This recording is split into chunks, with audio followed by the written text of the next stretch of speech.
It was the 999th time I'd slept with my childhood sweetheart, and she was as passionate as ever. The next morning, my body was covered in scratches and love bites. Just a slight movement brought back the memory of the previous night's heat and frenzy. The air in the room still pulsed with lingering intimacy. Victoria leaned against me, her long, slender fingers tracing circles on my chest, as she casually said, "Dress formally tomorrow, come home with me." Hearing this, I lifted my head in shock, my voice full of hope as I asked, "Victoria, are you finally willing to go public with our relationship with your family?" Victoria raised an eyebrow, glancing at me sideways as she retorted, "Go public with what?" "Tomorrow, I'm going on a blind date at home. You're coming to help liven things up, make sure the guy doesn't feel awkward." Her words struck me like a thunderbolt. My heart nearly stopped beating. My mind went blank. I stammered, "You're going on a blind date? Then what are we?" Victoria had already gotten up and slipped on her dress. She turned to me with a lazy look and said, We're just partners, meal partners, gaming partners, and partners for mutual physical needs." A chill ran through me as the color drained from my face. My lips trembled. Seeing my expression, the smile on Victoria's face slowly faded. She leaned closer, her tone playful as she asked, "Wait, Sincere, you didn't actually think that we were in a relationship all these years, did you?" Her words, edged with amusement, pierced my heart like a sharp blade. I fought back my emotions and managed a slow reply. "Of course not." "I'll go take a shower," I said, my steps shaky as I walked into the bathroom.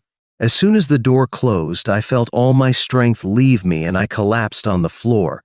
Her words echoed in my head. I looked at the scratches Victoria had left on my body, and tears streamed down my face. We'd known each other for over 20 years, grown up together, shared the same milk, flipped through the same comic books.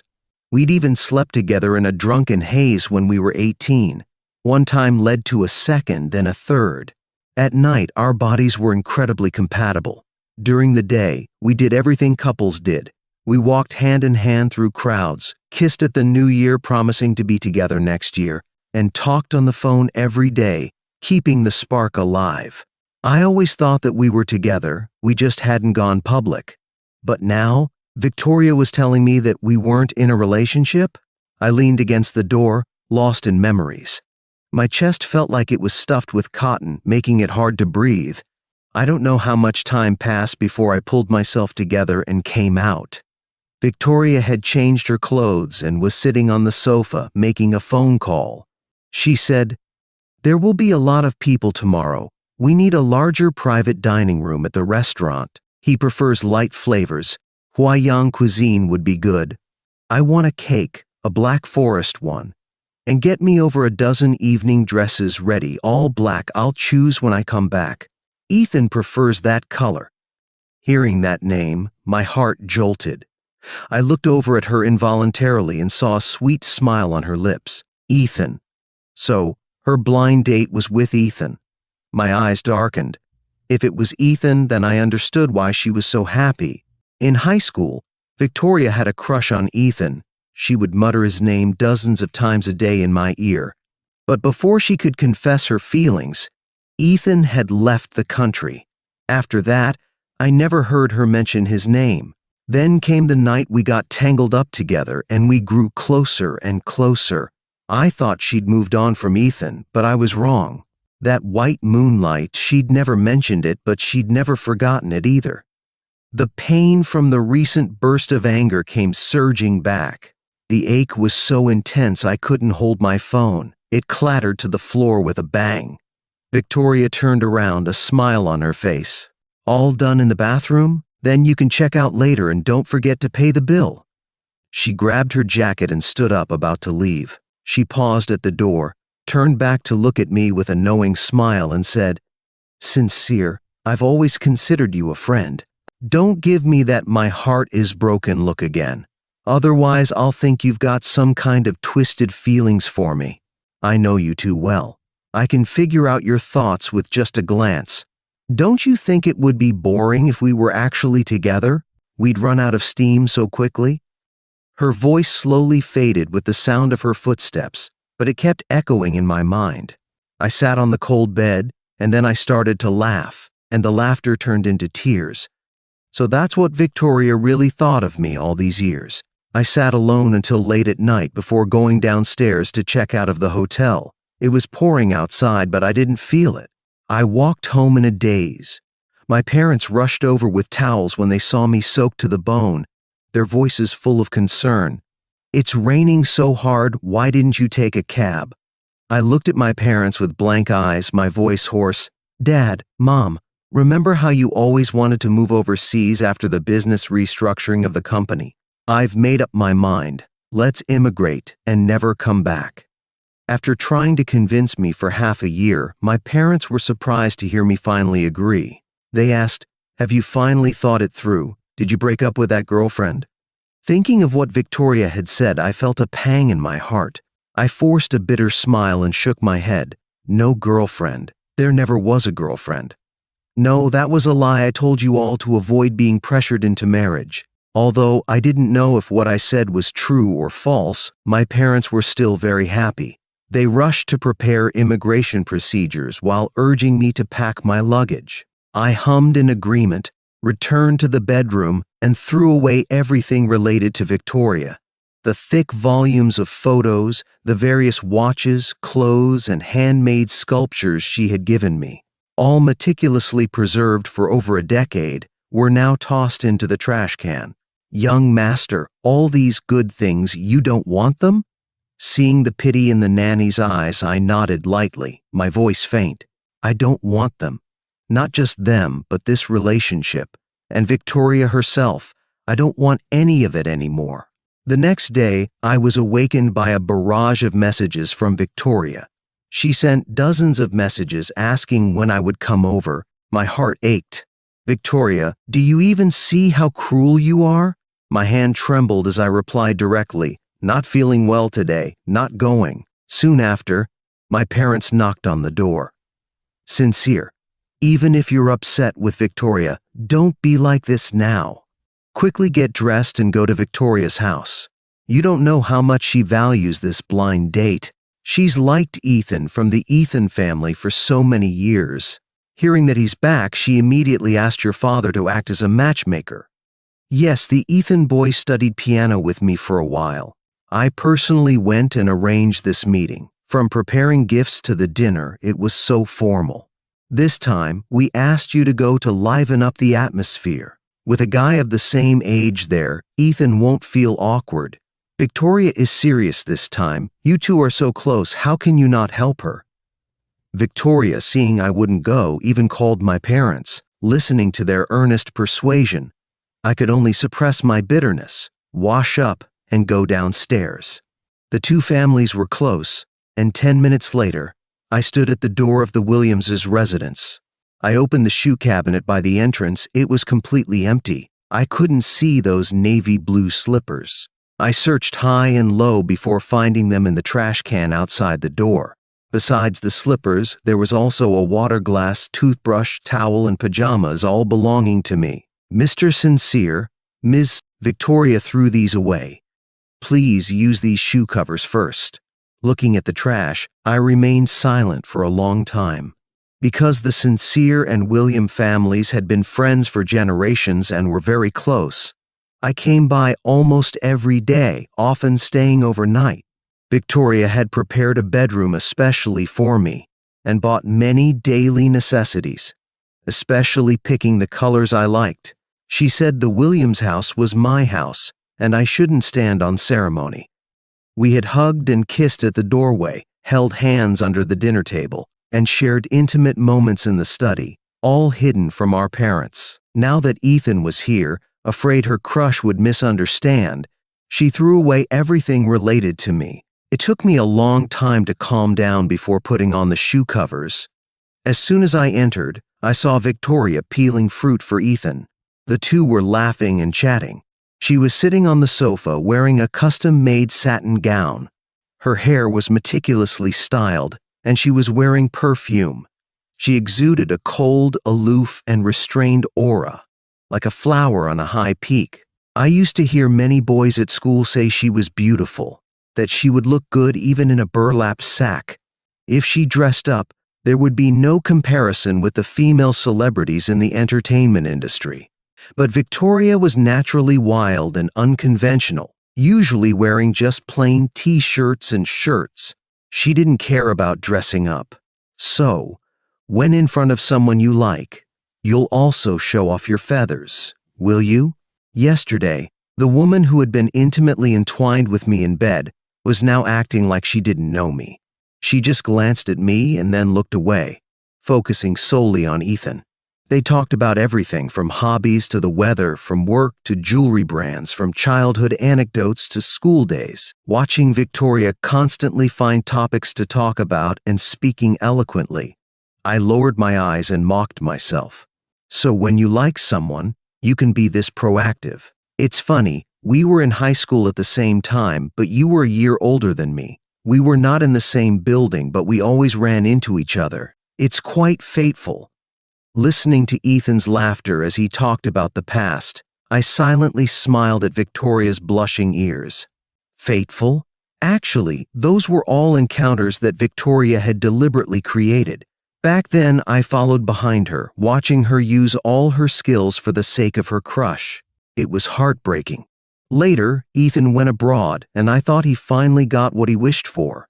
But now it seems like it was Victoria who got her wish. I was lost in thought when I suddenly heard my name. I heard you had a very close childhood friend in high school. Must be Mr. Sincere?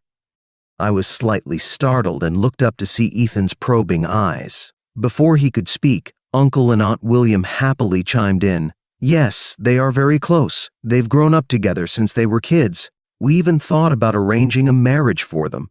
Halfway through, Victoria's face darkened. She immediately cut them off. Mom and Dad, don't talk nonsense. Even if I liked anyone, it wouldn't be sincere. I lowered my gaze to hide the disappointment in my eyes and forced a smile. Me too, I wouldn't be with Victoria, no matter what. Upon hearing this, the expression on Victoria's face froze for a moment before quickly returning to normal. She put her arm around my shoulders like she would with a brother and said nonchalantly, "That's right, we're just pure friends." For a moment, the atmosphere in the living room became light. I felt a bit relieved and chuckled. In a moment of clarity, I heard Victoria's light sigh of gratitude, as if a weight had been lifted. Good, she even knows how to smooth things over for me, thank you. I didn't say anything, just subtly moved a few steps away, keeping my distance from her. Smooth things over? No, what I said was the truth. As evening approached, the Williams arranged a car to take us to a restaurant. The three of us rode together, and during the journey, Victoria, seated in the middle, lavished attention on Ethan. She adjusted the air conditioning, got him a blanket, helped him with water and peeled fruit. Watching them chat animatedly from my seat on the left, I silently turned to look at the scenery outside the window. We were halfway there when it started to pour rain. The road was dimly lit, and the oncoming car's bright headlights blinded our driver. As we went downhill, the driver was momentarily disoriented and didn't turn in time, hitting the guardrail straight on.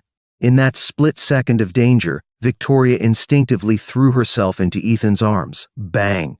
The car window shattered, and shards of glass flew everywhere. I, seated closer to the interior, was violently thrown about and covered in blood. A sharp pain spread throughout my body. I felt like I was falling apart.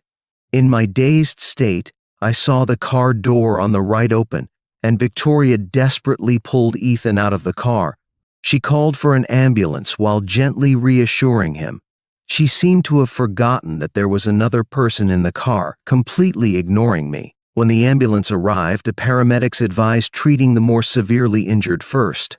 But when faced with the choice between me, lying in a pool of blood, and Ethan, pale with fright, Victoria hesitated for only a few seconds before choosing to take Ethan to the hospital first. Watching the car drive away, my focus blurred, and tears streamed down my face. Victoria, oh Victoria, Our 2 decades of friendship mean less than that one glance he gave you? My eyelids grew heavier, and the constant throbbing pain began to fade like smoke. I didn't make it to the next ambulance. My vision went black, and I lost consciousness completely. I don't know how much time passed, but I heard a cacophony of voices. When I opened my eyes, my mom was patting her chest, her voice full of concern and relief. "Thank goodness, Sincere, you're finally awake. It's a good thing the ambulance got you here in time, or you would have lost too much blood, and the hospital blood bank wouldn't have been enough. The 3 of you were in one car. How is it that the Ethan boy only got a scratch on his hand, but you are so badly injured?" My dad also breathed a sigh of relief, took a sip of water and said, "Well, that's because Victoria was protecting him, of course. It's clear that they're meant for each other." That boy was so moved.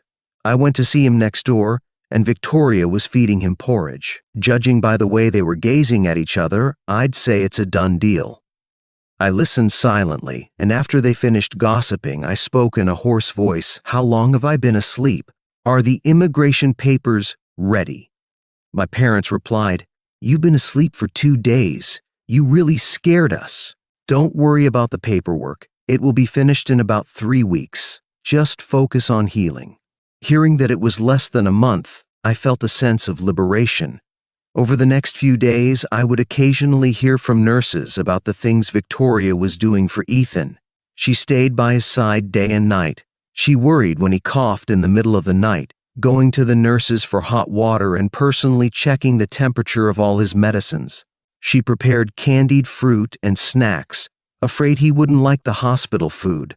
Afraid that he would be bored in his room, she did everything she could to find toys and games to entertain him. I listened silently, not saying a word. As a nurse was wheeling me for a checkup, I heard a commotion in the corridor. Passing the room next door, I glanced over and saw Victoria holding a huge bouquet of roses, confessing her feelings to Ethan. "Ethan, I've been in love with you since the first time I saw you 8 years ago. Those chance encounters were all planned by me. I know all of your preferences and I know your dreams. I didn't have the courage to confess back then. Would you give me a chance now?"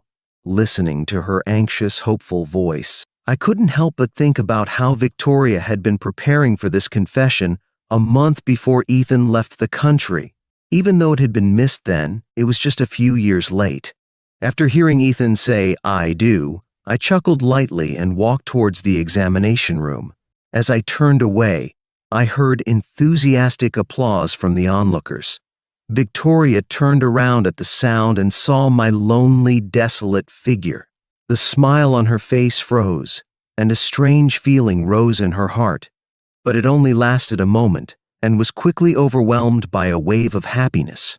She reached out and confidently threw herself into Ethan's arms. That night, I opened a flight booking app and looked for flights from New York to Spain. Just after I finished paying, Victoria and Ethan arrived. She said, "Sincere, I have good news. Ethan and I are officially together. I wanted to let you know first." Looking at their hands clasped tightly together, I nodded and said flatly, "Congratulations." Ethan's eyes were brimming with happiness as he smiled sheepishly and said, "Thank you for your blessings. Your mom told me you were seriously injured. Are you feeling better? I brought you some fish soup. Please drink some." As he spoke, he urged Victoria to quickly ladle the soup. Seeing how obediently she listened to him, I was momentarily stunned before finally responding, "Okay, come here. No need for the fish soup, thank you." Hearing this, Victoria's face instantly turned cold, and she looked at him with displeasure. "This is Ethan's homemade soup. I was already reluctant to give it to you. It's because Ethan cares about your injury that I reluctantly agreed to give you a portion. How can you be so ungrateful?" As she spoke, she poured a bowl and shoved it into my hands, insisting that I drink it right now. I wanted to explain a few things, but she grabbed my wrist. In the struggle, the bowl was knocked over, and the hot soup splashed all over my wound. Ouch! I was in so much pain that cold sweat broke out on my forehead, my whole face contorted, pale as a sheet. Ethan was startled, and, with a look of guilt, pulled out a tissue to help wipe it. Victoria, fearing he might get burned, quickly shielded him behind her. "Ethan, this has nothing to do with you. He's always been tough. It's not a big deal. Don't blame yourself." My hand holding the tissue trembled a few times, and my heart constricted. The next second, my dad burst through the door. Seeing my wound bleeding again, he was so frightened that he immediately called for a nurse. Mom was heartbroken but patiently put away the fish soup and explained to Ethan, "Ethan, Sincere is allergic to seafood. He can't drink fish soup. We appreciate your kindness, thank you." Victoria stood there stunned, her expression becoming unnatural. "Why didn't you say so earlier?" she said. Looking at the blood-soaked bandage, my heart was filled with bitterness. Before, she always remembered my food restrictions. Every time we went to a restaurant, she would repeatedly remind the waiter not to include seafood, onions, or cilantro. But now that Ethan was there, her heart and mind were full of him, and she naturally wouldn't remember such trivial things. A person's heart is only so big, it can only hold one person, the person she loved the most. After a long silence, I forced a smile and answered, "You didn't give me a chance to speak." The hospital room was silent. Ethan was so remorseful, he looked like he was about to cry. Victoria, feeling sorry for him, didn't say anything and left with him. Because of the wound infection, I stayed in the hospital for another 3 days before being discharged. The time for the immigration was getting closer, and everyone in the Sincere family was busy packing. My parents couldn't get away, so they prepared a generous gift and asked me to go to the Will family. As soon as I stepped inside, Uncle and Aunt pulled me in, apologizing profusely. "Sincere, we're so sorry. After so many years of friendship between you and Victoria, in such a dangerous car accident, she only protected Ethan and didn't care about you, causing you to suffer such serious injuries. We are truly sorry. We will definitely make her apologize to you." I shook my head and gently comforted them. "Mr. Ethan is Victoria's boyfriend. It's natural that she cares about him. I'm fine. Nothing happened to me. Uncle and Aunt, you don't need to worry." Seeing that I didn't take it to heart, Uncle and Aunt finally relaxed. After chatting for a while, I brought up the matter of the Sincere family's immigration. Upon hearing this unexpected news, Uncle and Aunt looked shocked. "So sudden?" "The company is restructuring. It was actually in the works for half a year, but it was just recently confirmed. My parents specifically asked me to tell you. With old friends leaving after so many years, Uncle and Aunt were filled with sadness and reluctance." "Will you come back later?" they asked. I smiled, my voice especially clear in the silent living room. "Once we leave this time, we won't come back." Just then, Victoria, who had returned, pushed open the door and frowned as she looked over, asking, "Who won't come back?" Uncle and Aunt were about to speak, but I spoke first. "No one. You misheard."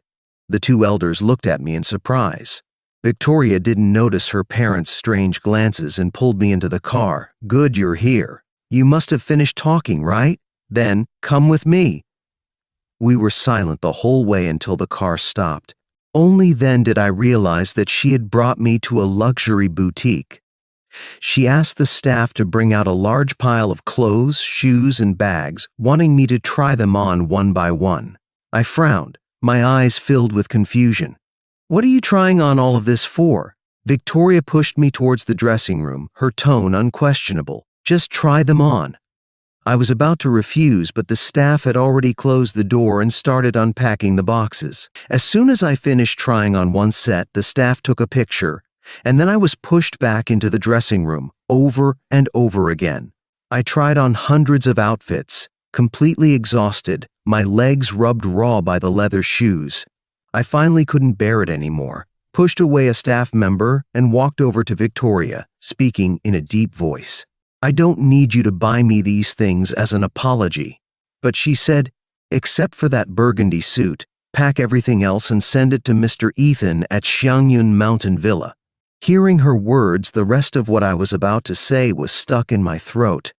I watched her swipe the card decisively, my voice raspy. You asked me to try on all of these things to send to your boyfriend? Victoria nodded casually, the corner of her lips turning up in a slight smile. Yeah, I wanted to send some gifts to my boyfriend, but I'm worried I won't choose things he'll like. Luckily, you have a similar build. You can't go wrong as a model. Later, come with me to the car dealership, the watch store, and the men's accessories store upstairs. Help me try everything. The food, the drinks, the things he uses. I must choose the best for Ethan. Listening to her arranging all these plans without my consent, I could no longer control the anger in my heart. Victoria, I said, I'm not your tool to please your boyfriend.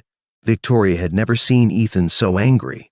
She looked up, startled, and saw his eyes were red-rimmed. Ethan continued, You know what? I never saw you as just some casual hookup. When I hugged you, kissed you, even slept with you, I meant it. You can dislike me, but you can't treat me like this. His voice was trembling. Victoria was stunned, a maelstrom of emotions churning within her. She wanted to explain, but Ethan had already turned and left, his figure swallowed by the crowd. Victoria's gaze flickered, then returned to its usual composure.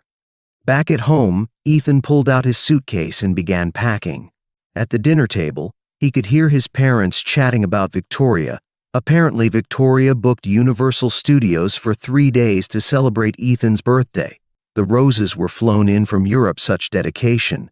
She even brought him to see her grandfather at the old estate, and paid for some antiques to say they were from Ethan. The old man was thrilled and kept praising him. Whenever the subject of the Williams came up, Ethan remained silent. Although his heart might still ache occasionally, it no longer caused pain. He ignored everything unrelated to Victoria and refused all invitations to parties and gatherings where he might encounter her. One night, Victoria, drunk and feigning indifference, messaged Ethan asking him to pick her up. He didn't go. People in their circle sometimes talked about it when they had a few too many drinks. Their tone was full of curiosity. Victoria, what's up with your childhood friend? He hasn't been following you around lately? Victoria brushed it off, acting like she didn't care. He's just sulking with me, don't worry about it, he'll be fine in a bit. But time passed and Ethan remained distant, eventually not even replying to messages. On the day before Victoria's birthday, she couldn't take it anymore and sent him an e-invitation. This time, Ethan finally replied with 3 words, I won't. The next morning, as Ethan came downstairs, he found Victoria sitting on the sofa with a dark expression. Her tone was cold when she said, Ethan, I can tell you're in a bad mood. But Ethan had no intention of comforting her. His tone wasn't warm either. Oh, good morning. I'm heading out to see my girlfriend, so I won't keep you. The anger that Victoria had been holding back for days exploded. She jumped up, grabbed his arm, her eyes filled with dark intent. Where did you get a girlfriend? She asked. Ethan didn't reply, and his expression was unyielding. Victoria's anger flared. Her grip on his arm tightened. Are you mute? Talk, she demanded. Ethan wanted to pull his hand away, which was now red from her grip, his tone remaining icy. What's it to you? Are you being too nosy? Just as the situation was about to escalate, Ethan's mother, who had just come downstairs, quickly intervened, pulling them apart. Oh, sweetie, they're just bickering. He's busy. He doesn't have a girlfriend right now. Maybe he'll date later. You've grown up together. Can't you just talk it out? Stop arguing. With an adult present, they both reined in their anger and sat down. After Ethan's mother left, Victoria realized she had overreacted. Once she regained her composure, she recalled what had just happened and frowned. Mrs. Robert just said, he's busy right now. What happened? Why wait till later? She had no clue, so she asked Ethan, were you just lying to me? Ethan glanced at her, sitting in the corner. You have a problem? Seeing that he was dodging the topic, Victoria knew it was a tactic and felt a little relieved. She then asked what she had come for. Why aren't you coming to my birthday? Ethan's reply was blunt. I'm busy. I don't have time. Seeing how cold he was, Victoria's anger flared, her voice rising. "What are you busy with? What's more important than my birthday? You used to look forward to celebrating it with me more than anyone else." Ethan took a sip of water, his voice emotionless. "Things have changed. You have a boyfriend now. That's something you should discuss with Ethan, not me, an outsider." For some reason, hearing the word outsider made Victoria uncomfortable. She crossed her legs, clasping her hands together. "I don't care. You have to come this year. Do you remember you promised me 3 wishes years ago? 1, you would knit me a scarf, and 2, you'd take me to climb the snowy mountains. They've all come true. Now, I want to use my 3rd wish. You have to come to my birthday." This time, Ethan didn't retort. He just lowered his head. His silence made Victoria feel frustrated, her voice colder. "Have you forgotten why you agreed to those 3 wishes?" Of course he remembered. 3 years ago they were at the beach when a tide came in. Victoria's leg cramped, and she was swept into the deep sea. Victoria had risked her own life to jump in and pull him out, nearly drowning herself in the process. He had almost fainted at her bedside, even contemplating going with her. When she woke up, she gently wiped his tears away with a gentle smile. "Don't cry so much, someone would think I was dead. I hurt for you. Don't speak of such misfortune."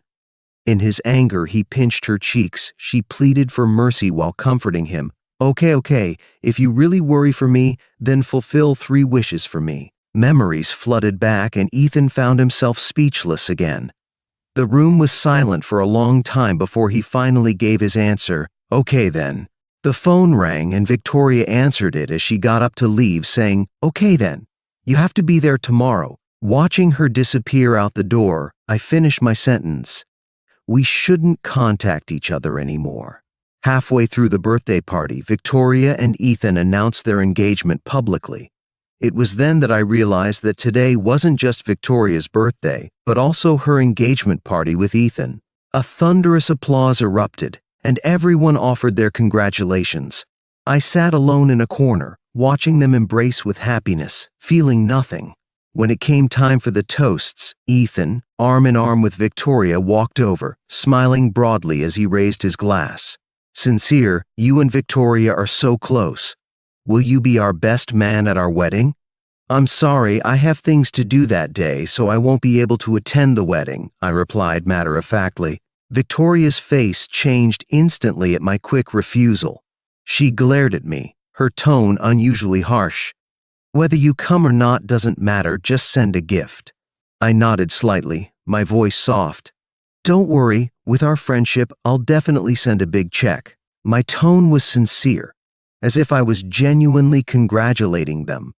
Recalling the conversation I'd overheard at the store a few days ago, a complex emotion flashed in Victoria's eyes. The lively piano music started playing, and without saying anything, she took Ethan's hand and stepped onto the dance floor. The spotlight followed their graceful figures as they moved like 2 butterflies. Watching them so in love, the guests around them were envious, praising their perfect match. What a beautiful couple, a match made in heaven. But getting engaged after only knowing each other for a little over a month, isn't that a bit rushed? What do you know? Victoria has been in love with Ethan for years. She finally got him, so of course, she wants to get engaged and make things official. I leaned back on the sofa, my mind filled with jumbled thoughts. I was the one who taught Victoria how to waltz. Back then, the 2 of us weren't in sync at all. Wearing heels, she would step on my feet every now and then. She, who was usually impatient, didn't get annoyed at all, but rather grinned wickedly and whispered in my ear, "Every time I step on you, I get a kiss." That day, I did end up teaching Victoria to dance. My feet were bruised, and my lips were swollen from her kisses. I thought she liked me too. I felt like I was her boyfriend. But when Ethan came back, and I witnessed her affectionate behavior toward him, I realized how ridiculous my assumptions were. Lost in my thoughts, someone came over, bowed slightly, and asked me to dance.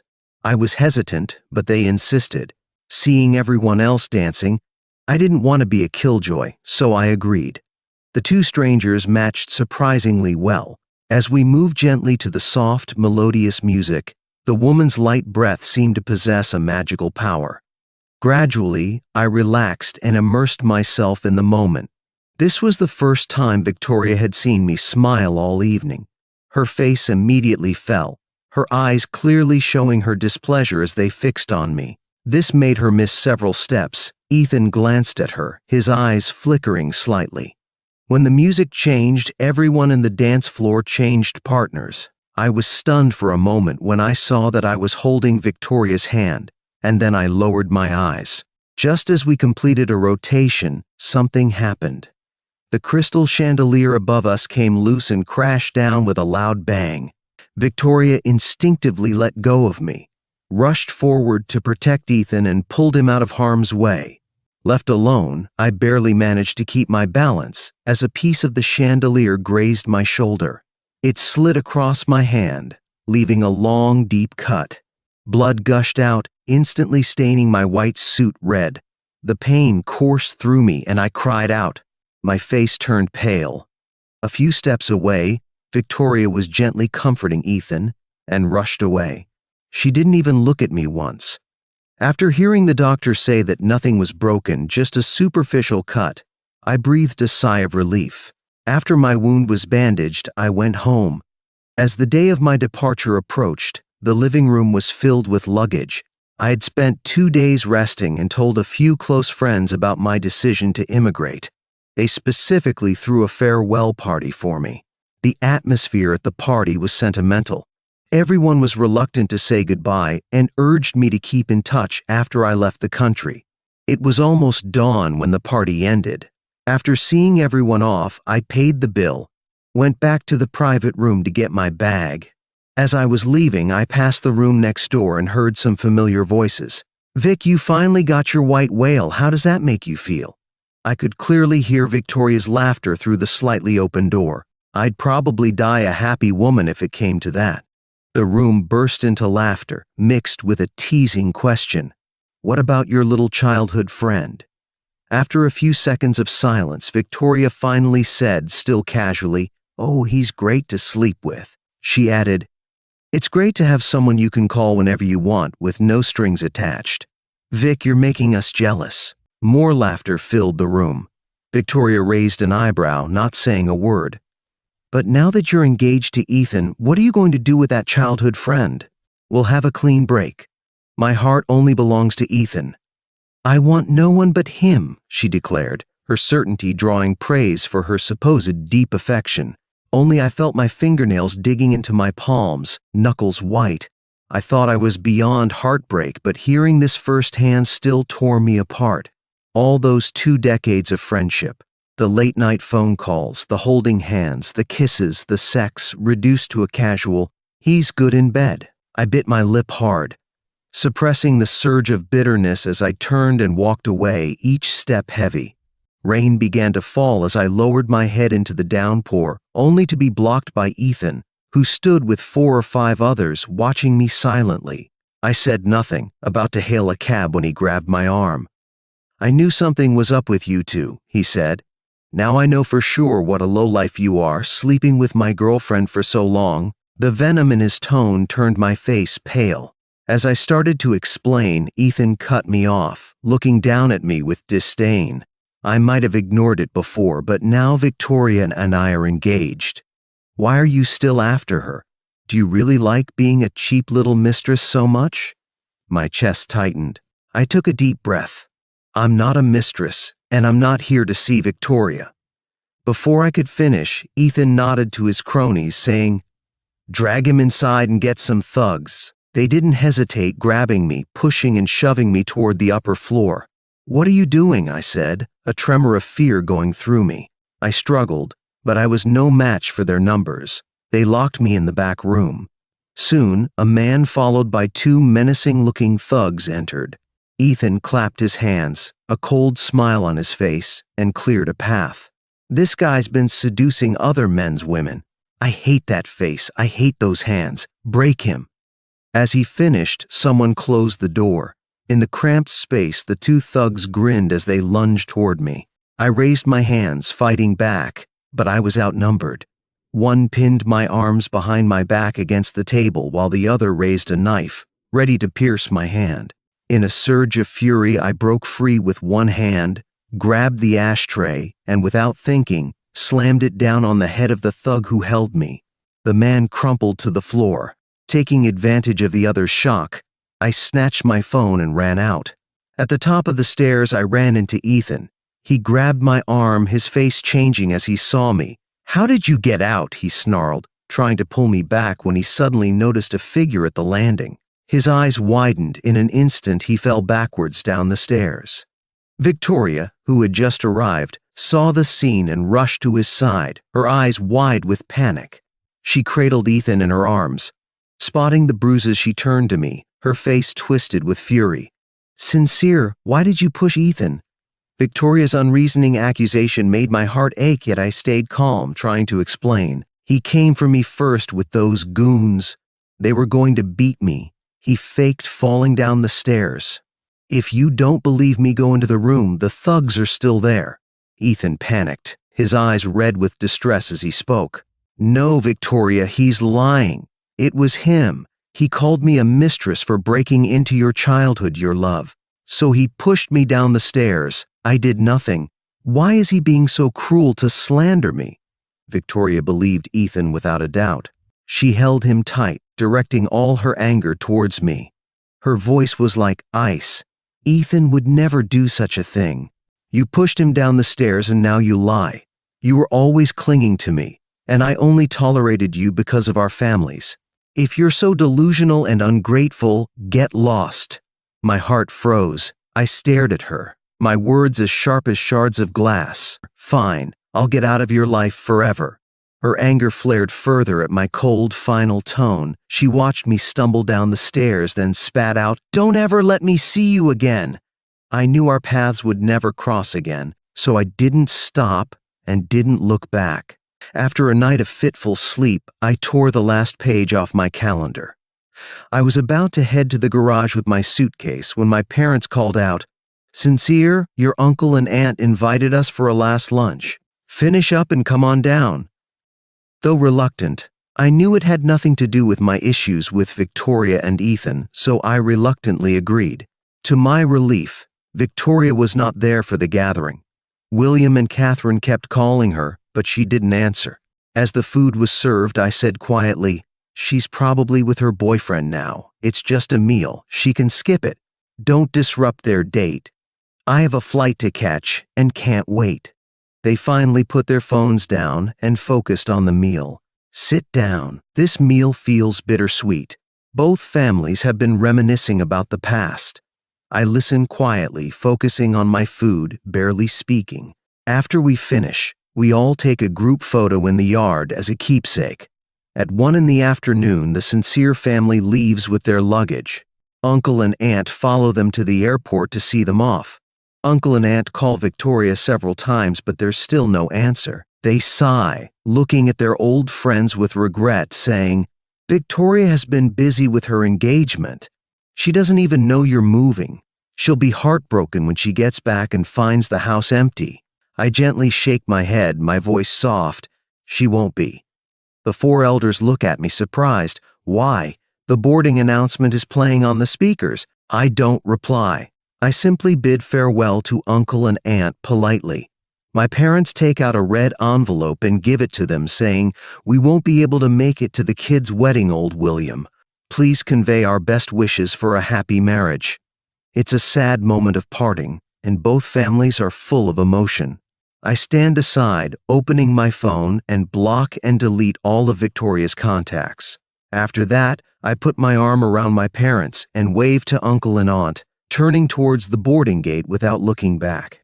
It's nearly midnight when Victoria finally returns. She tosses her coat on the sofa, looks at the empty living room and yawns, asking the housekeeper, "Why did the family call me so much yesterday?" The housekeeper, who is cleaning, answers respectfully, "Sir and Madam invited the Sincere family for dinner yesterday, and they."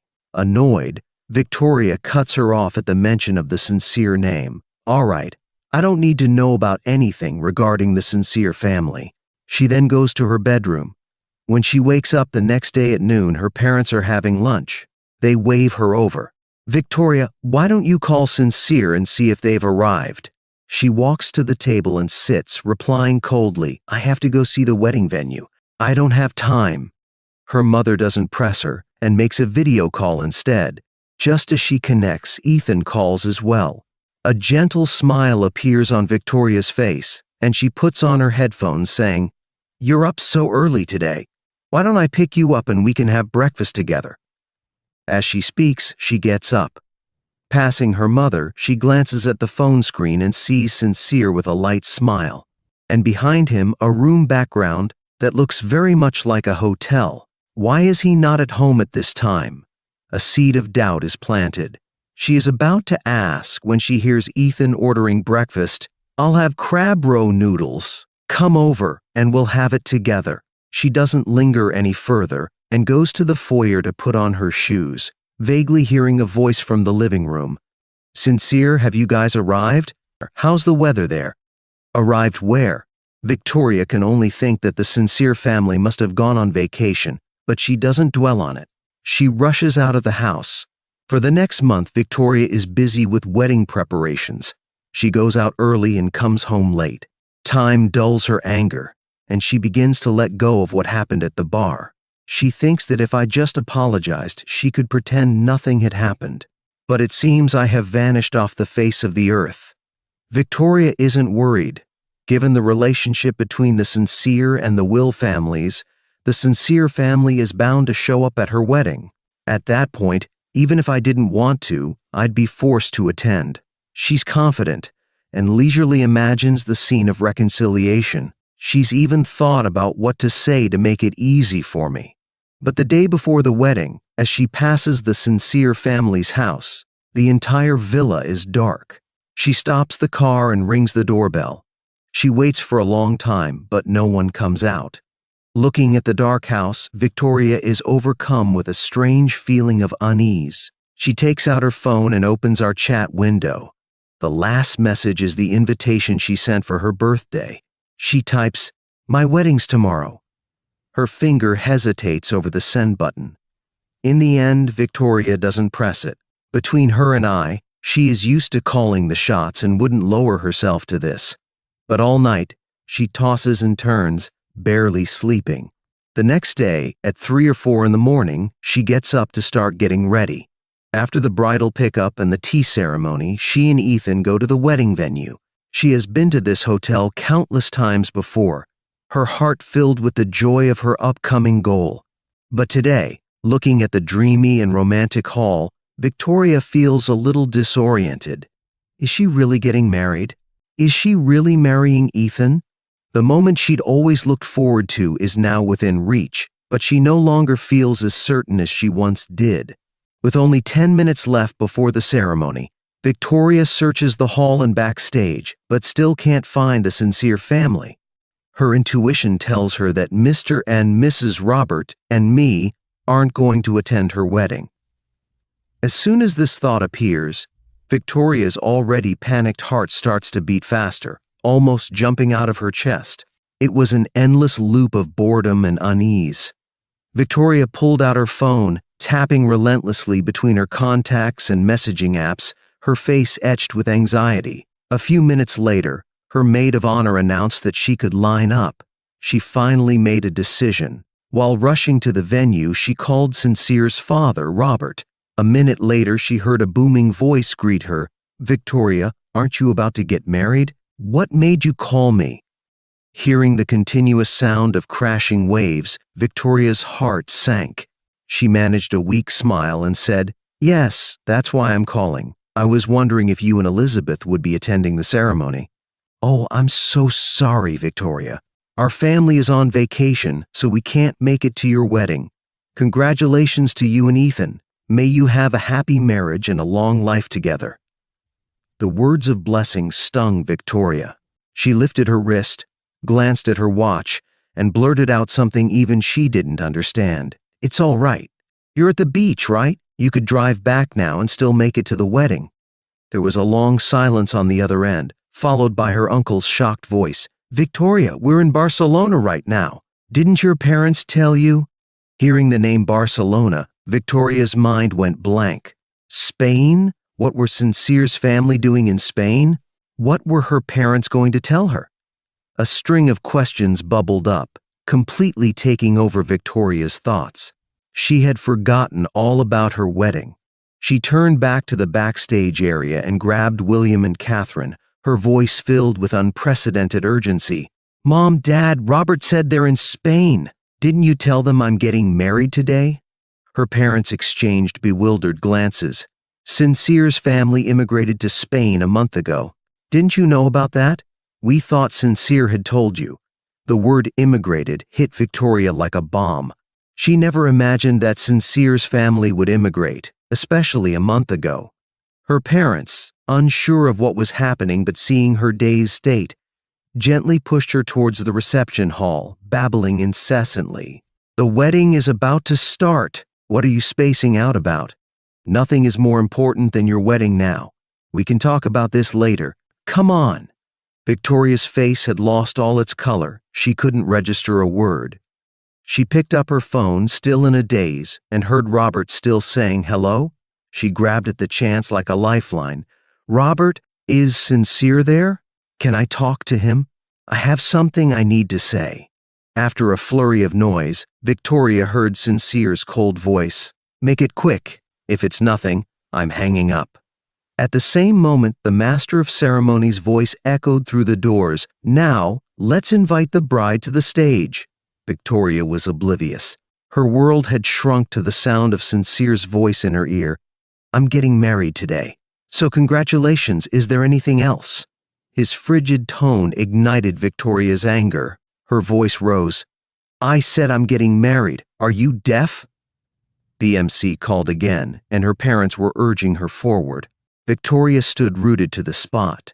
She heard Sincere scoff. What does that have to do with me? Victoria, from now on, we'll go our separate ways. Let's never see each other again. With a click, the call ended. The guests in the hall were staring at her, bewildered. Her parents were frantic, like ants on a hot plate, trying to reason with her. The wedding is starting, Victoria. What are you doing? They aren't coming to the wedding, and they're not coming back to the country. Why are you making it difficult for them? Just go in already. We called you dozens of times when they left to have a last meal together.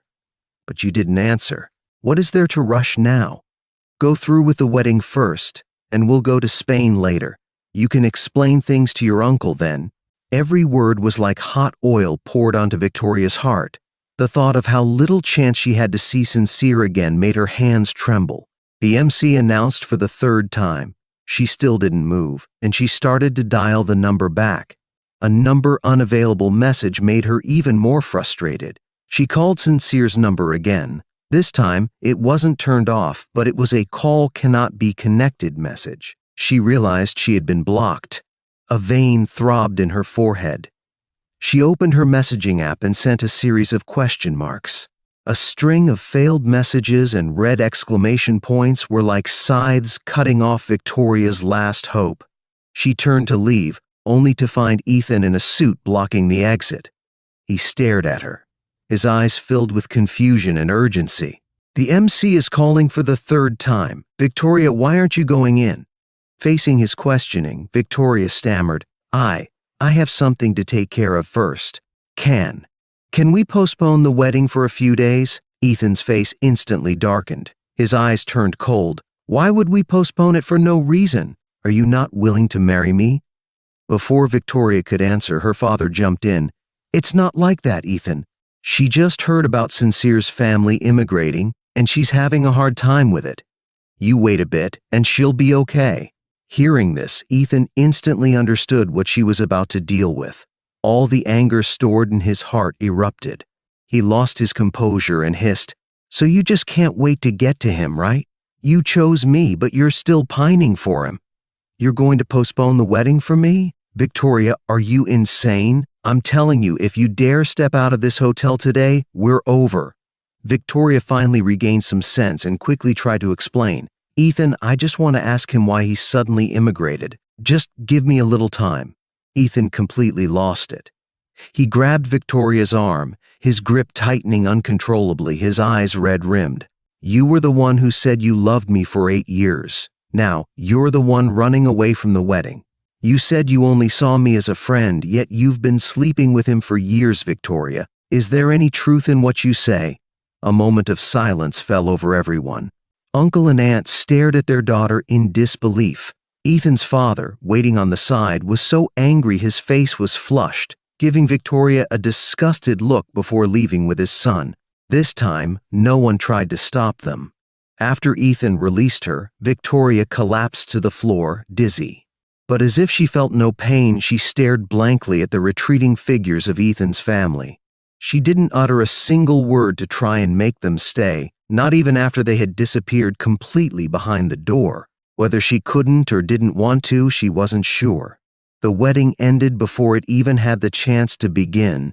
That evening, Ethan's family demanded all the dowry be returned and announced that the two families were cutting ties. The living room of Victoria's family was decorated with festive double happiness symbols, yet it was filled with deathly silence. Victoria sat alone on the sofa, staring absent-mindedly at the completely dark house across the way. Many images flashed through her mind, all of them involving me, without exception. When they were 5 or 6, holding hands and swinging in the garden. In her early teens, she was his model, watching him sketch her likeness by hand. As adults, all those kisses and embraces. They had been the closest of friends for 18 years, and overnight they had become secret lovers. Lovers, what an inappropriate term. But Victoria could only use this word to describe the last 5 years. I wasn't her boyfriend, but what they had done went far beyond friendship. Those casual "I like you" and "I love you" uttered in bed to set the mood had unknowingly been carved into her heart. She had slowly started to believe those lies. She just hadn't realized it. Only after losing him completely did Victoria finally understand her heart. She did like Ethan, but in the years he was away, that fondness had slowly turned into an obsession. An obsession for something she couldn't have blinded her, making her believe her feelings had never changed. But with the passing of time, she had actually fallen for me. That's why she would get angry when she saw me distancing myself from her. Her heart would flutter when she heard me confess my feelings for her. And she would panic and feel lost when she knew I was leaving. Compared to having Ethan, the thought of losing me forever was something Victoria couldn't bear. If she had to choose between the two, she would have only one answer. She wanted me by her side. She couldn't imagine what her life would be like without me. There would be no one to share a good bottle of wine with. No one to appreciate the odd thoughts that popped into her head. She could repeat the same things 100 times, and still no one would understand her. The only one who could understand her was thousands of miles away, across the ocean, and she had lost contact with him. Just thinking about it made Victoria shudder. So when she heard Ethan's family was breaking off the engagement, her first reaction was actually relief. Uncle and Aunt were still reeling from the shock, staring at her for a long time before finally finding the courage to ask. Ethan said, "You and Sincere kept a secret for so long." Now that it was out in the open, Victoria didn't know how to face her parents. After a long silence, she nodded, taking it as her answer. Her parents felt like they were suffocating, taking a deep breath and looking at her with extremely complicated expressions. "When did this happen? Why didn't you tell us earlier? If you two were in love, why were you going to marry Ethan? Did Sincere's decision to immigrate have anything to do with you? How could you be so confused? We've had a friendship with the Sinceres for decades. If you two were truly in love, do you think we wouldn't have supported you? What you did was unfair to Sincere and to Mr. Robert and Mrs. Elizabeth." Victoria's mind was in turmoil. She didn't know how to answer them. The room fell silent again. After what seemed like an eternity, she finally came to a decision and spoke up. "This is all my fault from beginning to end. I'll go to Spain tomorrow to apologize to Sincere." Her parents sighed heavily, their voices filled with helplessness. "After what you've done, Sincere must have lost all hope in you. Mr. Robert and Mrs. Elizabeth probably don't know about this. What good would it do if you went alone? We'll go with you, and we'll sincerely apologize. In the past month, the Sincere family completed all the paperwork and moved into their new house in Spain. They had been busy with the immigration for almost 2 months, so everyone was exhausted. So after everything had settled down, the three of them went to the beach for a vacation. It was the perfect sunny autumn day. I was lying on a beach chair, watching the waves crash and recede, my mood gradually improving. I leisurely opened my phone and saw a barrage of messages on WeChat. Breaking news, Sincere, I heard Victoria and Ethan's wedding was called off. Ha ha, you didn't come to the wedding, you didn't see Ethan. Ethan's face was twisted with anger. Too bad, I knew a shotgun wedding wouldn't last, ha ha. They broke up on the wedding day, hilarious. Scrolling through my phone, I saw messages like these. It was all so tedious. Just as I put my phone down, my mom came out with 2 glasses of juice. She handed one to me, her tone light and cheerful. You've been sitting here for half the day without moving. Are you even on vacation? I took a sip, my voice lazy. Why not? Sitting here looking at the beautiful women, it's so pleasant. My mom agreed. We chatted for a while longer, but she couldn't persuade me to get in the water, so she dropped her phone and left me alone. I adjusted my sun hat and was about to apply more sunscreen when her phone rang. I glanced at it, seeing the name Aunt Catherine.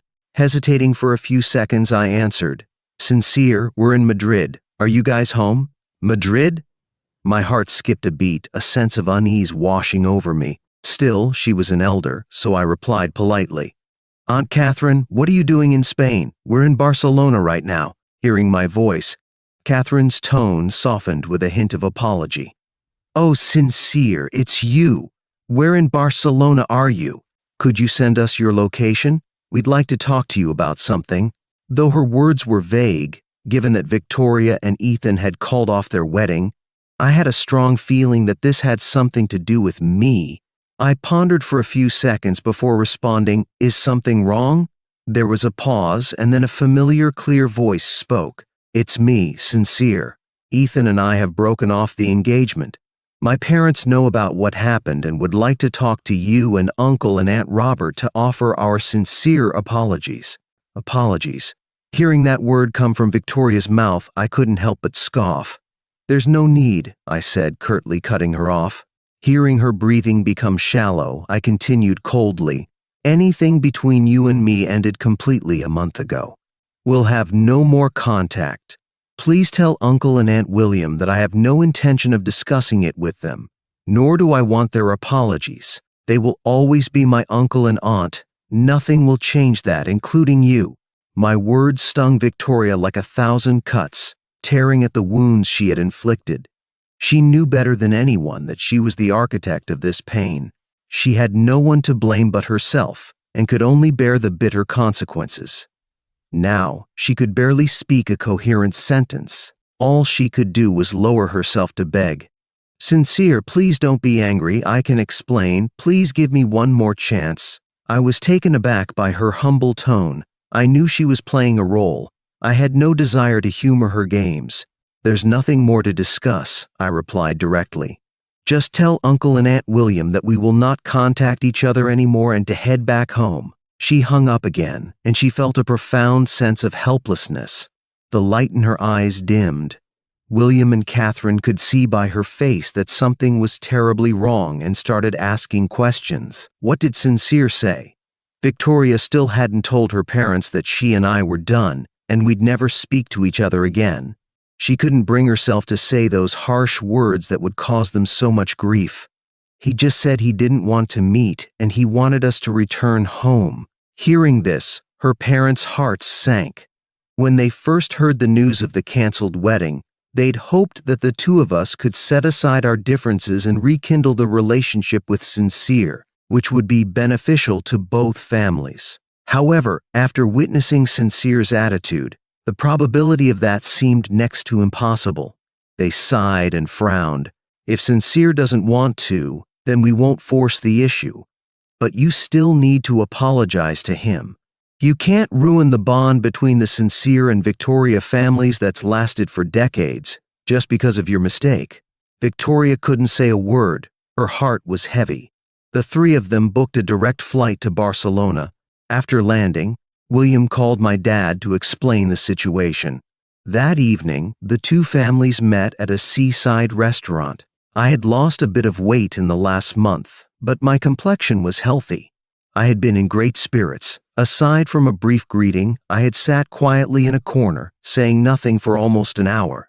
In the meantime, our parents had been chatting amicably. When they heard about the broken engagement, they were astonished.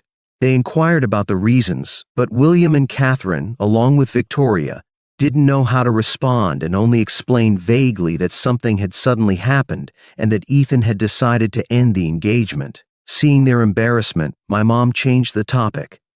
Well, if it's over, then it's over. You can't force matters of the heart. That's right. Since there isn't a wedding to worry about, you should all stay in Spain. We'll keep you company and you can relax. Hearing this, I finally spoke. Mom, Dad, didn't you say you had plans to visit Aunt Elizabeth soon? The meaning was clear. Uncle and Aunt's faces flushed with awkwardness. Victoria's eyes darted with a hint of panic, and she waved her hands dismissively. It's okay, Uncle and Aunt. You can go ahead with your plans. I'll take care of my parents. We can catch up when you get back. This was basically her saying she intended to stay in Spain. A wave of annoyance washed over me. I looked at Victoria with blatant impatience. Was this really necessary? The entire private dining room fell silent. My parents, bewildered by my outburst, apologized profusely while scolding me. I am so sorry, Sincere. He didn't mean to say that. He's just worried we won't enjoy ourselves while we're away. Please don't get the wrong idea. Yes, Sincere apologized to Uncle and Aunt. Since they've come all the way, we should keep them company. Your aunt's visit can wait until next month. If this were just a normal vacation, I wouldn't have said anything. But I knew they weren't here just for leisure. In my mind, this was all her and Ethan's personal business, not something that should involve two families. And I didn't want to burden my parents with all of this mess, which was why I had tried so hard to stop it. But they still showed up, forcing this issue. My pent-up frustration and anger from the past few months finally surfaced, and I couldn't keep up the facade any longer. I spoke bluntly. Dad, Mom, the one who should apologize isn't me, and it shouldn't be me. Victoria's face gradually paled. My parents sensed something was wrong, and their expressions grew serious, turning to her and asking, "What is going on? Did you two have another fight?" "It's not a fight, just a misunderstanding," she replied. I was infuriated by her twisting of the truth. I put down my utensils, slowly sat up straight, and locked my gaze onto her, sharp like a blade, and said, "A misunderstanding? You call this a misunderstanding? Then why come to Spain at all and offer apologies?" Seeing me upset, Uncle and Aunt became flustered and quickly tried to explain, "Sincere, it's all Victoria's fault. She should apologize to you." My parents looked completely lost. The peace we had finally found was now shattered. I was done with the charade. I decided to spell everything out. Victoria and I have been together since we were 18. We never made our relationship public, but in my mind, we were in a relationship. Then Ethan came back to the country, and she told me that she had always loved him, and that I was just a friend. I didn't say anything. I chose to let them be happy, and I even moved to Spain just to get away from her. I've given so much. Victoria, why do you keep pursuing me? My voice became increasingly louder, and tears welled in my eyes. But this time, they were only for myself. For the years of love, of waiting, of being overlooked, misunderstood, rejected, and ignored. And for the first time, Uncle and Aunt and my parents heard the full story. All four of them turned to Victoria, wanting to know if it was true, but she just kept her head lowered, responding with silence. My parents' faces immediately grew cold. Uncle and Aunt's reaction was even stronger, glaring at her and demanding, "Is everything Sincere said true, Victoria? How could you do this?" Victoria couldn't deny it. It felt as if her heart was being squeezed, and she could only choke out, "Yes, I'm sorry, Sincere. I am so sorry, Mr. and Mrs. Robert." The child they had cherished for over 2 decades had betrayed their son. My parents were beyond furious. They couldn't even look at the Will family anymore. They slammed their utensils on the table and led me away. Uncle and aunt followed us, apologizing profusely. Looking at his friends of many years, my dad's disappointment was palpable, and his voice trembled with anger. If it were anything else, we could talk, but this concerns Sincere. "Will, don't say anything more. Things will be dealt with how they should be. There is no discussion." Watching the Robert family leave, Victoria was overcome with a tidal wave of guilt and regret, completely submerging her. For the first time, she understood that this time, there was no coming back. She had reached a dead end. No amount of groveling or apologies would fix things. He was no longer the boy who was easily appeased. There wouldn't be a second chance. What was gone, like spilled water impossible to scoop up. Back at the hotel, the Robert family sat in the living room for a long time, unable to speak. But surrounded by my family, my mood gradually calmed. I knew my parents were worried about me. To reassure them, I ordered dinner and smiled reassuringly, saying, "Dad, Mom, it's all in the past. I've moved on. Don't be sad, okay?" Seeing how understanding I was, they patted my hand, their eyes filled with love and concern. "Sincere, since you've moved on, your mom won't ask too much so you don't have to think of hurtful things. You just have to tell me. Honey, tell me honestly, what suffering did you endure being with Victoria?" My mind went blank for a moment. I recalled the events of the past years and what had transpired before leaving Chicago. For a moment, I didn't know where to begin. I realized that most of my anguish came from the helplessness and despair of discovering that Victoria had been toying with my feelings all along.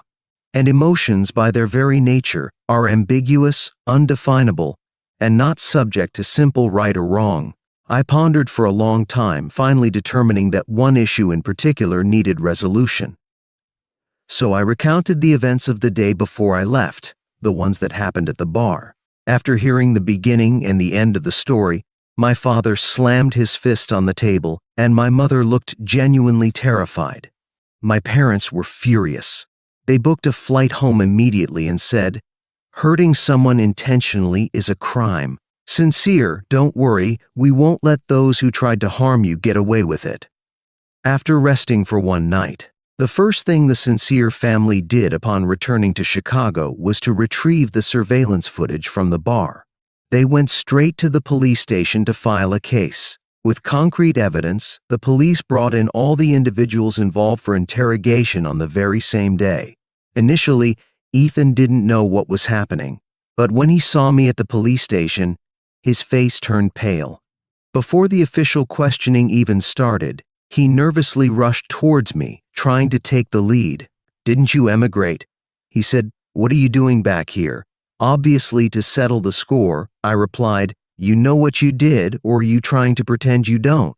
A flicker of panic crossed Ethan's face, but he tried to vehemently deny everything, saying, "I didn't do anything.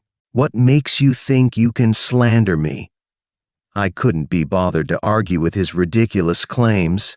"Whether it's slander or not," I said, "is clearly captured on video. It's not up to you to decide." Soon, Ethan saw the clear surveillance footage and remembered everything that had happened that night. When he heard from the police that he was going to be charged, he panicked completely. Gone was his earlier arrogance. Instead, he started apologizing. "I'm sorry," he stammered. "That night, it was my jealousy that got the better of me. I wasn't thinking straight, and I did something stupid. You didn't get hurt. Can we please just forget it?" Hearing these words, I couldn't help but sneer. At that time, I had been so defeated by a series of events. I was just desperate to leave Chicago and hadn't even had a chance to address this incident. "What do you mean I didn't get hurt?" I asked. "If I hadn't gotten my hands on that ashtray, I might not even have made it out of that bar alive." Ethan showed no remorse for such a horrible act. He wanted to dismiss it all so easily. There was no way I could let him get away with it. You can save that for the courtroom, I said. I will pursue this to the end. These words pushed Ethan over the edge. The thought of being sentenced, of being jailed, of his bright future being completely ruined, sent him into a panic. He turned to my father for help. "Mr. Robert," he begged, "please, for the sake of our past relationship, forgive me this time. You know how hard it was for me to get here today. Please be merciful and give me one more chance. I'm begging you." Seeing his once promising student crying and pleading, my father remained unmoved, telling him simply, "You have disappointed me beyond words." Because the investigation would take some time, the Sincere family stayed in Chicago. During their stay, Ethan's family reached out to anyone they could, trying to beg for leniency, but they were all turned down. The Victoria family also quickly heard about the situation and rushed back to Chicago. As soon as I stepped out of the police station, I saw Victoria waiting outside. She looked much more worn out than she had a few days earlier, and her eyes were bloodshot. When she saw me, a trace of guilt crossed her face, and she said in a low voice, "Sincere." I ignored her, pretending I didn't see her, and was about to leave. But before I could get down the stairs, Victoria rushed up and blocked my way. "Can we talk?" she pleaded. I knew I would probably run into her here, since she was surely also called in for questioning about the same case. She probably wanted to talk Ethan out of trouble. Over the past few days, I had been hearing so much of this kind of talk I was sick of it. I didn't want to give her an opening, so I told her directly, "There's nothing to talk about. It's been confirmed that Ethan instigated a crime, and my parents and I will definitely pursue this to the end. No matter who comes to try and talk us out of it, it's not going to happen. If you have time to plead with me, you'd be better off finding some good lawyers for your precious darling. Maybe he can get a lesser sentence." Victoria was stunned. The police had shown her the surveillance footage and she hadn't believed it, but now she realized that I hadn't lied to her that night. It had truly been Ethan who orchestrated the whole thing and tried to frame me. When she recalled her behavior that night, she wanted to slap herself. Why had she taken her anger out on the victim? Why had she acted so impulsively and said so many hurtful things? Why hadn't she been patient and calmed down and investigated the truth first? Countless feelings of self-reproach welled up in her, leaving her deeply distraught. So when she saw me now, and realizing I had misunderstood her, she panicked. She quickly explained, "It's not for Ethan." "Then there's even less reason to talk," I said. I pulled my arm away from her and marched to my car, but after I had buckled my seatbelt, I saw that Victoria had stepped in front of the car, stubbornly refusing to move. Her normally carefree eyes were filled with pleading. "Sincere," she said. 15 minutes. Give me 15 minutes."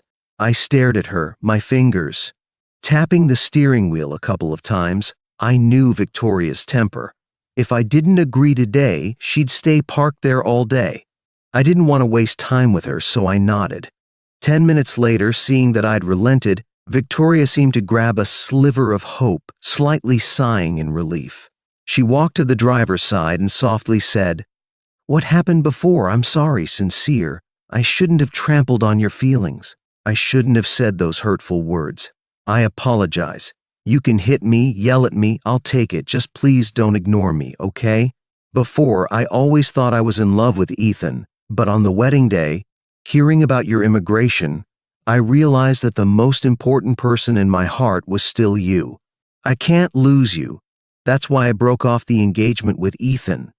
I couldn't tell if her words were genuine or not.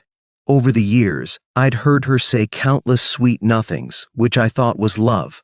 But in the end, it all turned out to be my wishful thinking, my one-sided affection. If she truly cared, if she truly loved, would she abandon me at a crucial moment? Would she not even give me a chance to explain? Would she push me away time and time again? I'd been fooled once, so this time, no matter what she said, I didn't take it to heart. I treated it like a joke.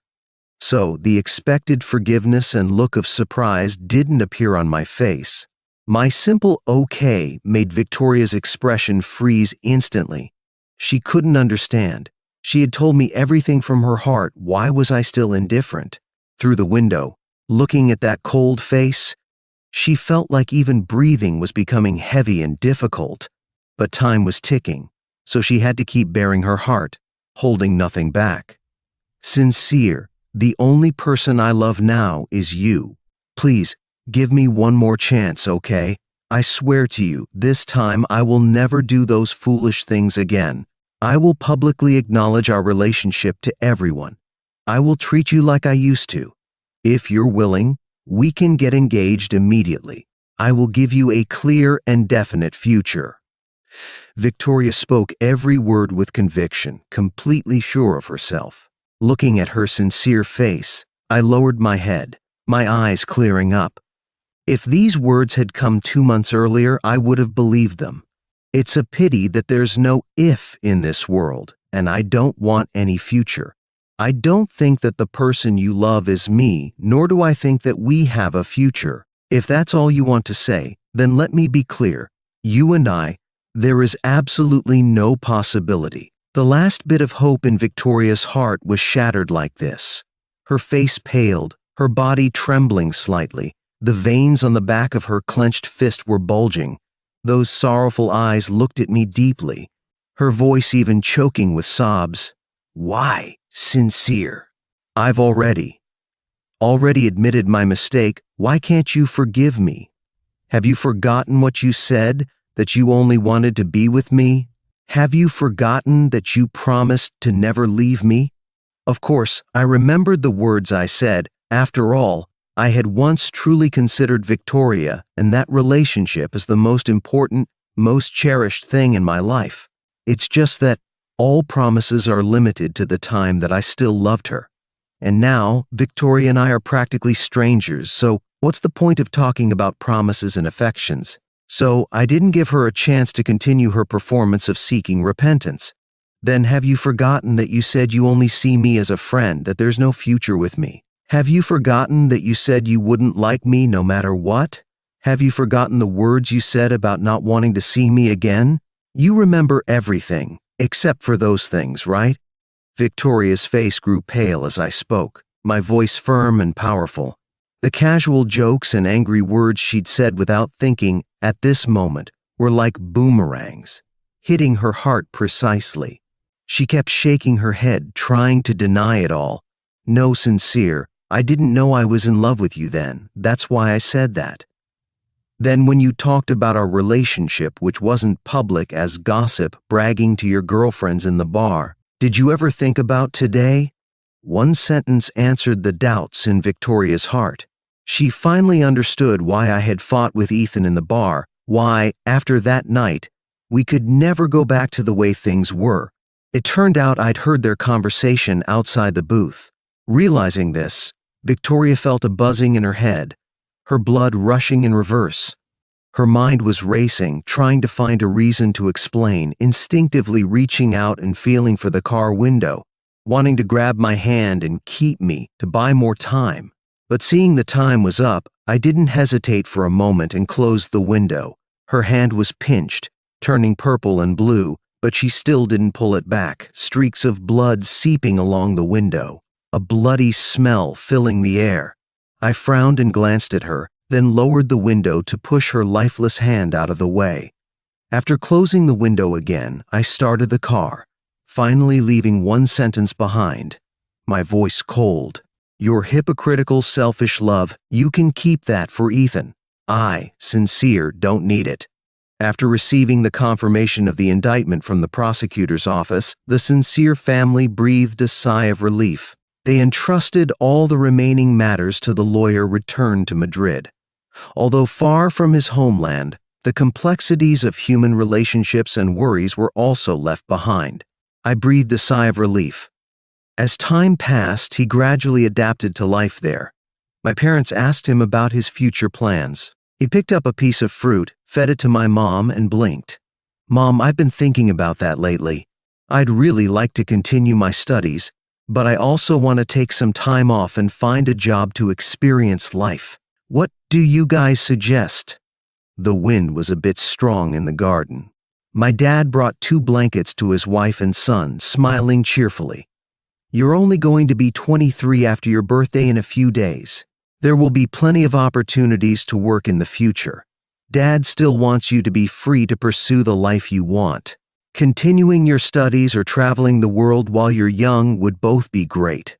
My mom nodded in agreement, gently tapping his head. "Sincere, whatever you want to do, your mom and dad will support you. Think it over slowly, no rush. Let's talk about your birthday first. You're getting another year older. How do you want to celebrate this year?" Birthday. I thought of my previous 20-plus birthdays, all celebrated with the Williams family. This was his first birthday in Spain. Many quirky ideas popped into my head. "We just moved here, so how about we have a pajama party and invite the neighbors? Or we could go to Iceland to see Aunt Catherine. Is there a chance to see the Northern Lights in this season? Or I kind of want to go surfing and skiing."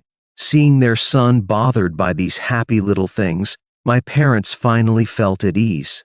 They were almost 30 when they had this son, and they cherished him as he grew up, hoping he would be happy. But because of their negligence, he was hurt so deeply by Victoria. Both of them had been worried for a long time. Seeing that he had really moved on now, they were both delighted and decided to fulfill all his wishes. "Let's have a birthday week celebration. First, we'll have a party, then go skiing on the second day, and then Iceland on the third." My family were all doers. Once they had their ideas settled, they immediately drew up a celebration plan. They bought many flowers to decorate the garden and prepared a lot of food and sent invitations to the neighbors. On the day of his birthday, as soon as I woke up, I received blessings from friends back home. I thanked them one by one. When I scrolled down, I saw messages from Uncle William and Aunt Catherine. Both sent their blessings right at midnight and included a red envelope. After a few minutes of hesitation, I expressed my gratitude. As soon as the message was sent, the screen showed typing. Soon I received a new message. "Sincere, your aunt knows you don't want to bring up the past and don't want to disturb your good mood on your happiest day. So Aunt wishes you a happy birthday, good health, all the best, and happiness every day. Be sure to eat lots of cake." I knew that no matter how close the Williams and the Sincere families used to be, they could never go back after this incident. But he also understood that not everyone is the same. It was all Ethan's and Victoria's fault, not the elders on either side. Although they might not have any contact in the future, he still had feelings for Uncle William and Aunt Catherine, who had treated him like their godson since childhood. So, facing their apologetic gesture, my heart was moved. I accepted the red envelope and sincerely expressed my apologies and thanks to the two elders. "Uncle and Aunt, thank you for your blessings. I can feel your care and love for me over these years. So, no matter what happened between her and me, you will always be my favorite Uncle and Aunt William and Aunt Catherine in my eyes. I also wish you good health and all the best." I hadn't let loose like this for a long time, so I drank several glasses of wine at the pajama party. After an intense party, my emotions were cranked up to the highest point. I was so excited that I greeted even a little cat. This state lasted until the end of the party. After I sent the last two neighbors, who were somewhat unconscious from drinking, home, I hummed a song and walked home. From far away, he saw a blurry figure standing at the door, holding a box. It was so late, and my birthday was over. Why was someone still coming? As I got closer, after seeing the face clearly, the smile on my face faded instantly, and my tone turned cold. "What are you doing here?" Catching the change in my mood, a hint of imperceptible heartache flashed in Victoria's eyes, and her voice was a bit hoarse. "Sincere, happy birthday." I didn't respond to her and, without looking at her, walked to the door and unlocked it, about to go inside. Thinking I hadn't heard her, Victoria called me again. "Sincere, happy birthday. This is the birthday gift I prepared for you." Her voice was so loud that my mom in the living room could hear it. She shouted out, "Who is it, Sincere? Is that you back?" I didn't want my parents to know Victoria was there. I quickly replied, "Yes, it's me. I'm getting some fresh air outside. I'll be back in a bit." After saying that, he turned back and looked at Victoria, stating concisely, "I don't need it." The light in Victoria's eyes gradually dimmed, but she still forced a smile and continued to persuade. "I know you don't want to see me, but I promised you before that I would prepare a gift for your birthday every year. And I don't want to break my promise. Sincere, just take it," Victoria said, opening the box. After seeing the dazzling gemstone cufflinks inside, I was silent for a long time. On my 16th birthday, my parents had also given me a pair of sapphire cufflinks. Victoria was surprised when she saw them and told me that her family had a pair of gemstone cufflinks that were said to be an heirloom, and the style was similar to mine. Afraid that I wouldn't believe her, she even went home to get the cufflinks and proudly told me that hers were much better looking than mine. "But I told you that these were my mother's gift for her future son-in-law. Just take a look." Back then, Victoria always talked about Ethan. I thought she was hinting to me that she didn't like me, and there was no possibility of them being together. Those feelings that hadn't had a chance to be expressed were buried deep in my heart. Even though we slept in the same bed afterwards, I heard her say many ambiguous love words, and my heart fluttered countless times. I never dared to tell her that I had liked her for many years. I will always remember the casual smile on her face when she held up the necklace and that absolutely confident tone. So, seeing this necklace again, I still felt a little dazed. There was a trace of nostalgia, but there was no longer any emotional flutter. I stepped back a few paces, creating distance between Victoria and me. My voice was clear and light, but incredibly firm. "Don't do these pointless things anymore, Victoria. We've been over for a long time. This cufflink and everything you send me in the future, I won't accept." Having said that, he turned around and walked towards the house, his steps unwavering. The bleak autumn wind blew, making Victoria shiver. She watched the gradually receding figure, feeling as if something was being pulled from her body. The long-suppressed unwillingness and pain finally collapsed at this moment and poured out. "What do you want me to do to forgive you? We've been together for over 20 years. Are you really going to cut ties with me? Sincere, even if you say more harsh words, I will never give up. I will prove to you that you are the only one in my heart, and I will never want anyone else in this life." Even as she shouted until her throat was hoarse, I didn't look back. The next morning, the Sincere family, with their luggage, were preparing to go skiing. I was relieved when I didn't see Victoria when I went out. Pushing my suitcase towards the back of the car, I had just put my things down when I heard my dad say, "Hey, what's this?" "Sincere, did a neighbor leave a birthday gift at the door?" I turned my head and saw that familiar box. I frowned slightly, walked quickly to pick up the box, handed it to the butler, and sent him the address of the Will family to have it returned to them in the country. My parents were even more curious and kept asking who sent this gift. Seeing that I couldn't make up a lie, I could only be honest, and told them the blessing Uncle and Aunt Will gave me the day before. The car was quiet for a while before my dad nodded several times heavily. "Your mother and I have also been thinking about how to deal with the Wills after this happened. Although it's a matter for you younger people, you are our dear son. By right and reason, we should stand firmly on your side. So we've discussed it, and if you decide not to have any more contact with the Wills, we will respect your wishes. Anyway, we are now thousands of miles apart, and it won't matter. But since you've thought clearly and you only want to draw a line with Victoria, we understand your idea. After all, they are elders. You are not forgetting the past and not transferring anger to the innocent. You have your own opinions, and Dad and Mom are very happy." This was the first time the family sat down calmly after the matter had been revealed, to discuss this matter peacefully. Being able to get the support of my parents made a warm feeling rise up from the bottom of my heart. I leaned on my mom's shoulder and talked about the next part of the trip, my tone becoming relaxed again. The family picked up their good mood again and drove towards the ski resort. Because I hadn't practiced for a long time, I fell several times as soon as I got on the track. Although I gradually became more proficient later, I still felt some pain in my legs when I came down the mountain. When I got back to the hotel, I gasped at the sight of the bruises and swelling on my knees. I immediately searched for a pharmacy nearby. The closest medical point was over 30 miles away. Looking at the remote distance and the dark sky outside the window, I became worried. After much consideration, he finally decided to go to buy medicine tomorrow and find some hot eggs to apply on the area tonight.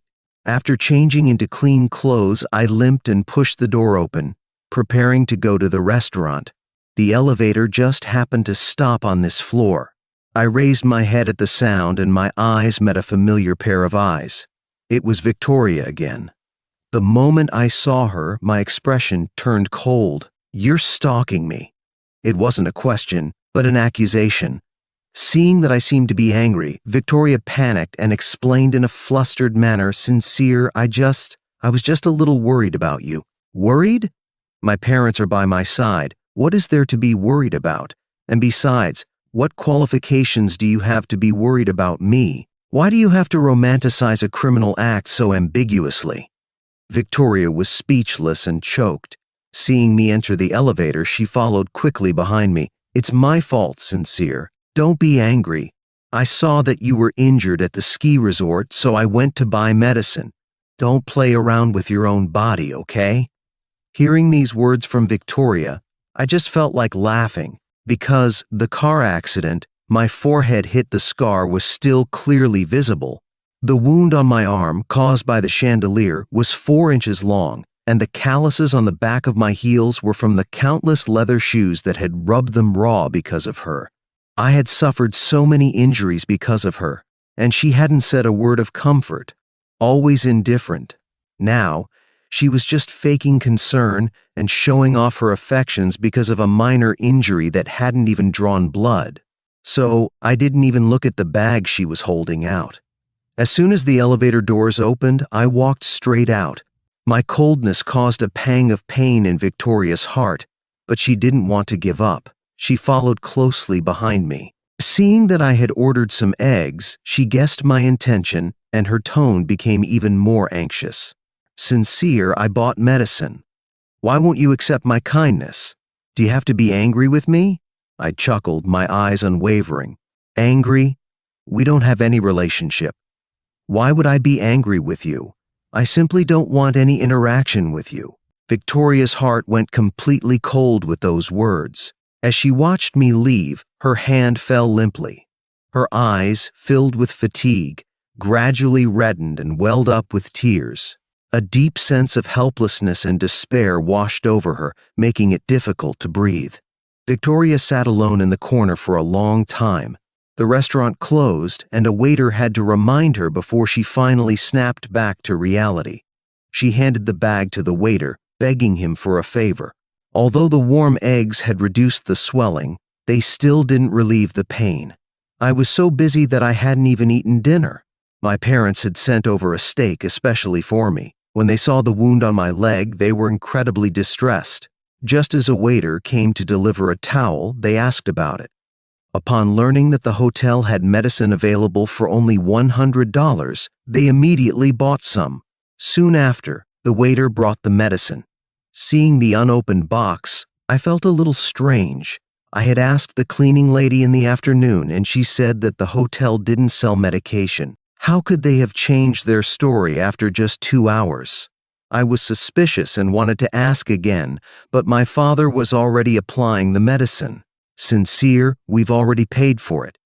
Don't worry about where it came from. Just take care of the injury." "That's right.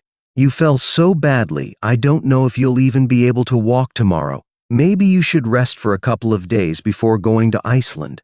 My concerns quickly vanished after those few words. After resting for the night, although there was still some bruising, the pain had subsided. Our family set off for Iceland according to plan and reunited with my aunt. I was overjoyed.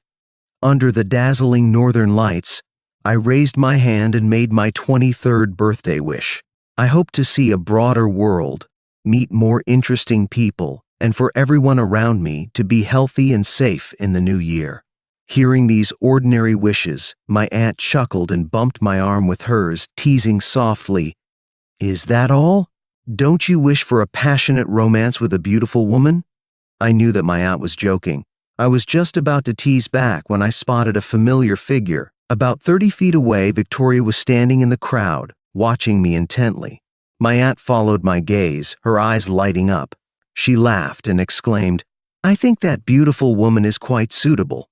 Why don't you try?" Victoria heard that and immediately grew flustered, a hint of expectation mixed with her anxiety. I looked away, my voice clearer than ever. "That's not going to happen, Aunt." My aunt, unaware of our history, looked surprised. "So certain? From your tone, it's like you know her, like an ex-girlfriend you'd never speak to again." Her casual teasing hit the mark. But after so much time, I had truly let go. So, talking about the past, I felt completely at ease, with no resentment at all. "We're never going to interact," I replied, laughing. Hearing me say that, Victoria felt as if her heart was being cut to pieces. Her eyes became moist with warmth. Everyone around was taking photos and making wishes, but she was still alone. She looked up at the shimmering aurora, and some long-forgotten memories resurfaced. On her 18th birthday, she had made a wish to climb the highest mountains, dive into the deepest oceans, go skydiving, and see the most romantic northern lights. I had stood by her side, repeating each of her words. Now we were standing under the aurora, but we were already lost in the crowd. 3 days later, Victoria returned alone to New York City. When she arrived home, the villa next door was lit up again. The caretaker said that the Sincere family had already liquidated all their domestic assets, and the new neighbors had just moved in a couple of days ago. Hearing this, Victoria finally had a real sense that everything was irretrievably lost. She spent the whole night sleepless in her room. The next morning, from her window, she saw the new neighbors dismantle the swing set in the garden. The pale pink curtains were replaced with dark green ones. The shell wind chimes hanging by the door were cut down and thrown away. Everything related to the Sincere family, too sincere, was gradually disappearing from her world. She was powerless to stop it, only to drowning herself in alcohol day after day. Victoria slowly numbed her heart, which was already riddled with holes, making it hollow and devoid of emotions. Love and hate, pain and regret, joy and hope, all seemed distant. Her room overflowed with junk she'd personally scavenged from the neighbors. Only then did she feel momentarily clear-headed. A 5-year-old neighbor boy would follow her around every day, tagging along on her treasure hunts. The old tree in the yard had been cut down. The soil where roses once bloomed was barren, and the cartoon-painted stones were shattered. Each sight brought a flood of memories to Victoria. The boy would constantly pester her, asking about the history of these things. She would stare blankly, words rising to her lips, only to be swallowed back. Finally, from some corner, she unearthed a large wishing jar. Opening it, she found 100 love letters and the familiar handwriting on the envelopes. In an instant, tears welled in her eyes. The oblivious boy, driven by curiosity, ripped open the top letter and began reading aloud. "Dear Victoria, by the time you read these letters, we should already be together. Otherwise, you wouldn't even know about their existence. We've known each other for 19 years. In all those years, you never knew I've been in love with you for a very long time, did you? You might ask why I never told you, since I loved you so much. I would say, I knew the person you loved wasn't me. In the way you looked at him, there were stars dancing. So I could only bury my love in my heart. But now he's gone, and I am the one by your side. Even though you never mention his name anymore, I think you must have moved on. That's why you're with me. Although you're not ready to go public with our relationship yet, I can wait. I'll wait until you feel comfortable, whether it takes 3 years, 5 years, or 10 years. As long as you have me in your heart, I'll keep waiting. You might think I'm foolish, but from the moment we had memories, we've always been by each other's side. Since the beginning of my life was you, I so hope that the end of my life will be you as well. Though I don't know what the future holds, I am certain of one thing. As long as you have me in your heart, As long as there's a bit of care and affection from you, I will wait for you to come back, always and forever." By the end of the letter, Victoria was sobbing. Her hands trembling, she clutched the box of letters to her chest, got up, and staggered towards the airport. It was as if she were carrying a final sliver of hope, desperate to go to a foreign land and reclaim the one she might have already lost. During the long flight, Victoria read the letters ceaselessly. The love hidden between the lines was both honey and poison, drawing out tears and laughter, despair and joy. Two extremes of emotions washed over her. Her heart, once numb with despair, was rekindled. Was this a final flare before darkness or a rebirth before dawn? Victoria had no idea what awaited her. She could only pray, praying that the youthful feelings written down by 19-year-old Sincere could pull her out of the abyss and give her another chance. Just one chance would be enough. The harsh winter subsided, and spring brought warmth. The Sincere family received a message from their lawyer. After multiple rounds of first trial, appeal, and second trial, Ethan's act of inciting crime was confirmed, and he was sentenced accordingly. The wrongdoer received his punishment, which was undoubtedly the best consolation for the victims. And it just so happened that it was also Sincere's father's birthday. His mother, Elizabeth, personally prepared a big feast, and the family of 3 toasted in celebration. Having been in Spain for almost half a year, Sincere had grown accustomed to the life here. Although there were still many inconveniences, he found pleasure in exploring and discovering new things. He had made many new friends and gradually found his own interests. On this auspicious day, he was also happy to announce an important decision to his family. "Mom, Dad, I've made up my mind. I plan to start a band with my friends. I'll be the guitarist. We've already written our first song and it will debut next week. On behalf of the entire band, I sincerely invite you to be there." Sincere's father, Robert, who was from a family of musicians, was thrilled by his decision to pursue music. "Good, Sincere.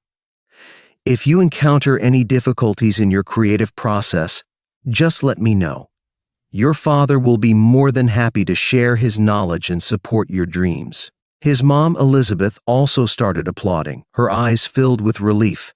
"Your father always hoped you would follow in his footsteps, but we always thought you were still young and had unlimited potential. We didn't want to confine you, so we never mentioned it. Now that you've taken the initiative to choose this path, go ahead fearlessly. Your mother and father will always be your strongest support." Being able to get his family's trust and support was already more than he could wish for. For the next little while, Sincere practiced until the early hours of the morning each day, working exceptionally hard for the performance. The day before the show, to ensure he was in good condition for the next day, he went home early. As dusk fell, the sky was ablaze with colorful clouds, and the evening breeze was gentle. He stepped out of the car, his guitar on his back.